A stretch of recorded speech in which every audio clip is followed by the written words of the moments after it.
Welcome to Sufficiently Black, the podcast that explores what it means to be comfortable in your blackness.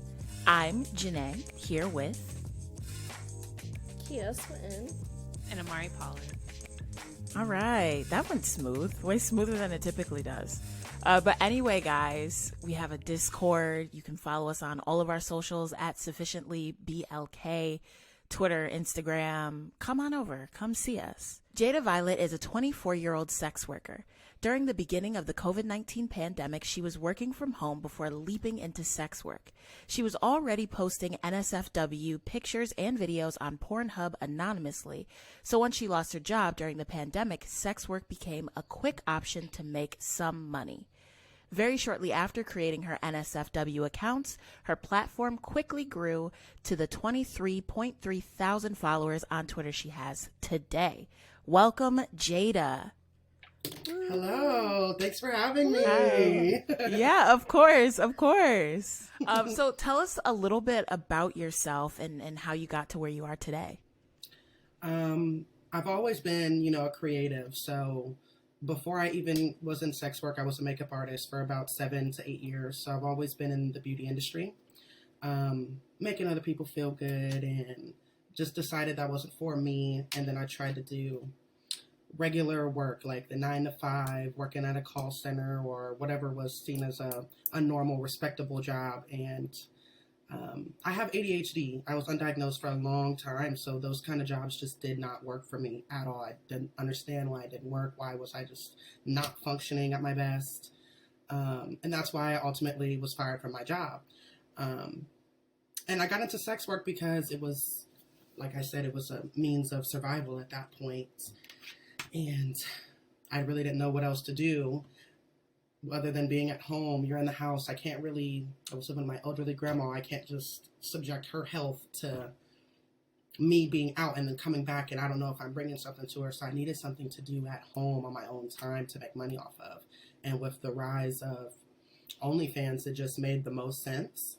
So that's when I started. Like I said, I've always been comfortable with myself and my body online. I just wasn't comfortable with people perceiving me as, the whore at that time. So I wanted to be quiet about it, as anonymous as possible. But once the money made more sense than other people's opinions, because them ain't paying me. You know what I mean? So definitely got started, and it was a lot easier than I realized. Like, I stepped into my own power, my confidence, and sexuality as a whole. Became a lot more experienced with all different walks of life, and it keeps growing and growing and growing and growing. So I feel like I'm doing the right thing. I honestly feel like a lot of people, like, during the pandemic have gotten to that point just, like, with their work. I think, like, a lot of people had thoughts about what they wanted to do or, like, what they were doing. And obviously, like, a lot of people were losing their jobs. Mm-hmm. I think, people were dying, and it just made everyone step back and being like, what do I actually want to do with, like, my life, my time? And, like, I think it made a lot of people take that step that they may not have taken, like you were kind of saying, before the pandemic. Yeah, and these corporations, you quickly realize during the pandemic that they don't really care about you and where do you see yourself? Like, it's not how our parents grew up and you can stay in this one company for the rest of your life. If anything, you're just a number, your body to do the grunt work, so to make someone else money. And it's just like, that's not really as fulfilling when you live life for experiences and you're not experiencing much of anything. And the pandemic pushed that, I feel like, in a lot of people's places, in their faces. Amen. I was talking about that today. And, just personal note, both Kia and I got laid off because of the pandemic. Mm-hmm. We all have experienced this kind of like, should I be doing this? What should I be doing? What makes me happy? What doesn't make me happy? But on a note about OnlyFans, I found you through a Business Insider interview that you did about OnlyFans and about being a creator of color. So how does being a Black creator on OnlyFans, on top of that being a plus size Black creator on OnlyFans, how is that difficult? It's a very, very, very trying at times. Like, shout out to the bullying, early on, because my skin is a little bit thicker. I can deal with the online hate. It's not a real place, so it doesn't faze me. But I mean, all day long, you're dealing with people who are hypersexualizing you, but undervaluing you. And the moment that you're not listening to or willing to do whatever crazy request that they have, now you're every derogatory name in the book, and it's tiring for sure. And some days your energy is just so low. It's very low vibrational at times. But being fat and black, it's just like, unless I'm extremely degrading myself, it's very hard to find myself extremely successful to make all this money like these other creators are making. You know, your skinnier counterparts, or even people that are white. They have to do the bare minimum, and I feel like I'm like metaphorically sucking dick on a handstand just trying to get people to notice me. You know what I mean? And that's probably the most trying part, is you're always, people always have something to say about your body, and in the same token, they feel like it's gratifying for you that they're getting off to you while still like hating you at the same time. And it's just like, for me, I'm gonna get my money, so you can hate me all you want to. I still got my money at the end of the day, but it hurts your feelings. I mean, I'm a person, I'm a human. This affects me. Just hearing people constantly, you know, judge my sexual performance online. Like, that's not something a lot of people are comfortable with, especially if you're not comfortable with your body. And I've noticed I've gained a lot more self-image issues since I started as a sex worker than I ever had before. Like, I wasn't aware of, you know, like, oh, my boobs aren't bulbous like this person, and that's why I might not be making money. Oh, my stomach's not this way, so I might not be making money like these other plus-size girls. Like, now I'm starting to pick at myself in other ways, because you're seeing where the success is and where you are. Mm. Yeah. I have a kind of follow-up question for you. We talked about, you know, trolls, all that stuff, Twitter in general, making things exhausting. Sex being your job, does that ever get tiring? Because this quote I have from a Billie Eilish song, things I once enjoyed just keep me employed now. And I feel like at some points we all feel that way, where it's kind of like you end up doing a job because you like it. You're like, oh, this is my bag. I love this. I got this job. I'm so happy. And then you get it and you're like, this is fucking dumb. I'm over it. I'm annoyed. Yeah. So like, do you ever feel like that about sex? Are you ever just like, all right, I don't, like, if I could never see my vagina again, I would be fine. Do you ever feel that way? Well, not about my vagina, because, you know, me and her, we besties. But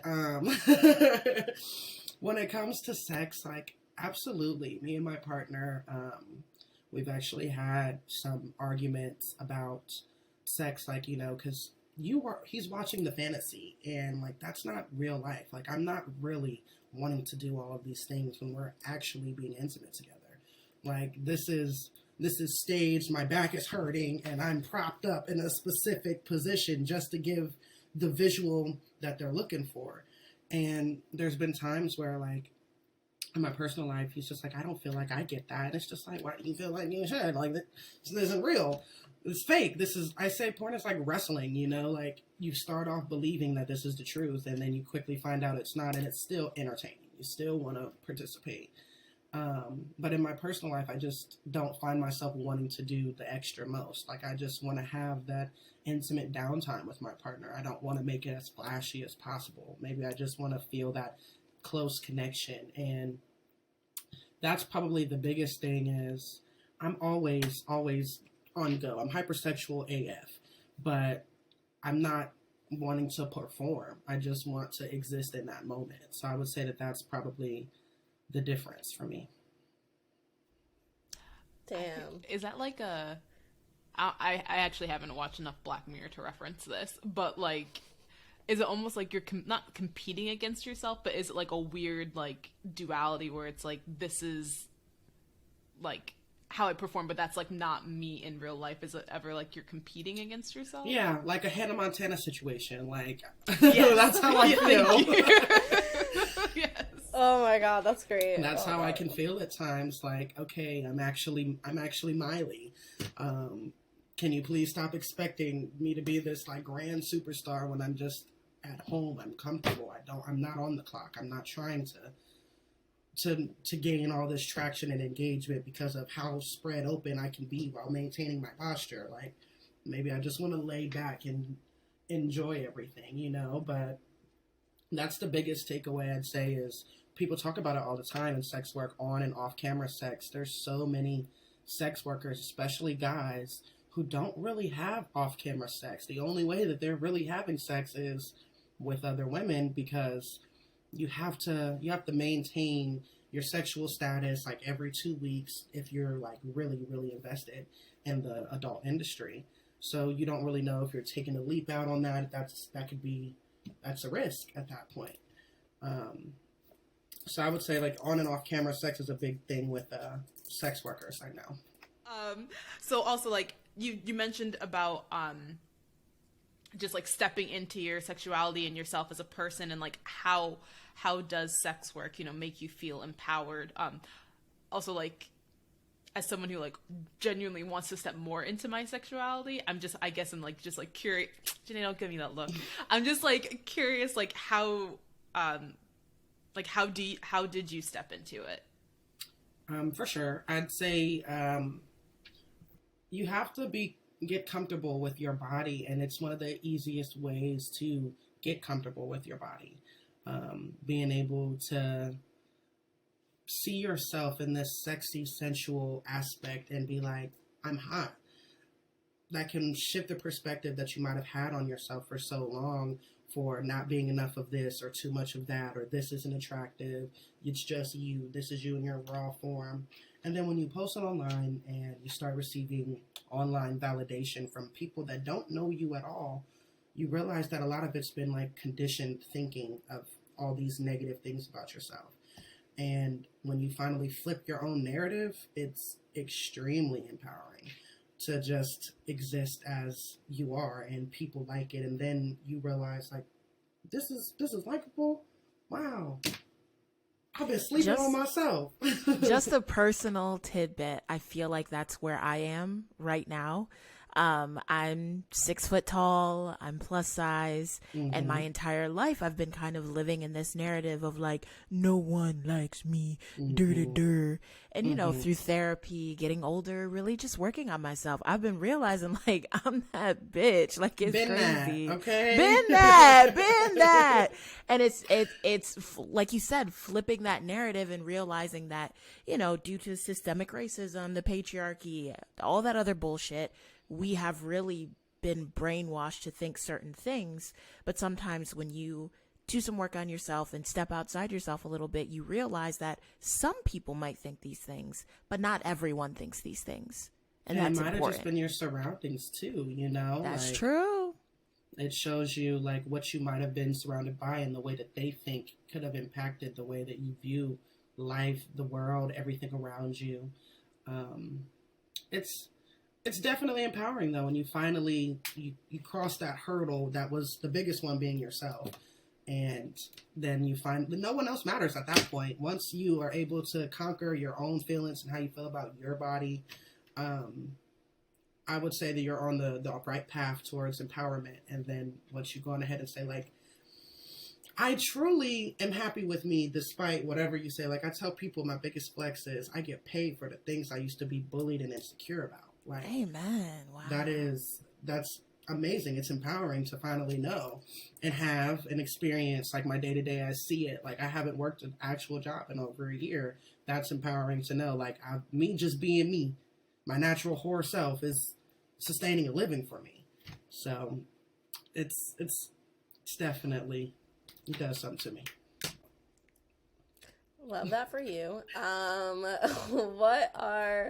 So I know we talked about a little bit of misconceptions, but what are any other misconceptions you would like to clear up about sex work or sex workers? Not everybody is into, you know, like the extreme fetishes. And I feel like that's something that people like assume once you get into sex work, that you're just open for every category, every door possible. And not true. But it's expected, like I said, with plus-size Black women, even just plus-size women in general. It's they expect for you to just do really degrading things, because a lot of women, that's where their moneymaker is. And I'm not knocking anyone. How you get it is how you get it. But me personally, I can't. I won't. And to just like stop expecting for your plus size women to just be like this ultimate freak fantasy that's just down to do whatever, whenever. Like, no, not true. Don't want to do that. Another thing, there's a lot of misconceptions about sex work, you know, the whole ideal when it comes to selling your body. Everybody's selling their body. Like, I'm so tired of that argument. If you are working a 9-to-5 job, you are sitting in some chair, you're using your body for time that's not comfortable to perform a job to make someone else money, just as much as I am. Now, maybe you might be a little bit less labor intensive, but you're still selling your body. Construction workers, they're selling their body. Like, what's the problem with that? That's the product of capitalism. We're all doing it somehow, some way. That's a big misconception I'm so tired of hearing. I don't know, just the assumption that sex workers are not real people, you know, that's probably the biggest one. And I feel like that's why we don't get the respect that we deserve, or we're seen like actual people. Because for the most part, it's easy to live the fantasy and discard it. The person's not real. It's like a movie for them. It's an actor. That's a huge one. There's a lot of things. There's a lot of them. Yeah, I'm sure there's. The one that I heard a lot is, like, sex workers have, like, daddy issues, and that's why they want to do sex work. And it's like, how did you guys get to that correlation? Because, one, everyone has daddy issues, I feel like, and mostly men do. So, Exactly. Like that doesn't make sense. But also, I know you talked about, a lot of, like, the degrading things, especially when it comes to Black women, plus-size women.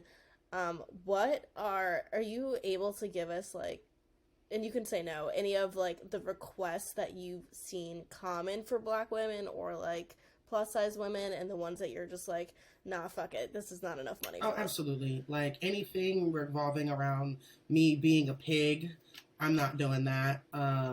Like, people want you to, like, oink around and, like, be as, like, to display your body in such a nasty way. Like, it's not meant to be sexy. I feel like it's meant to, like, poke fun at you.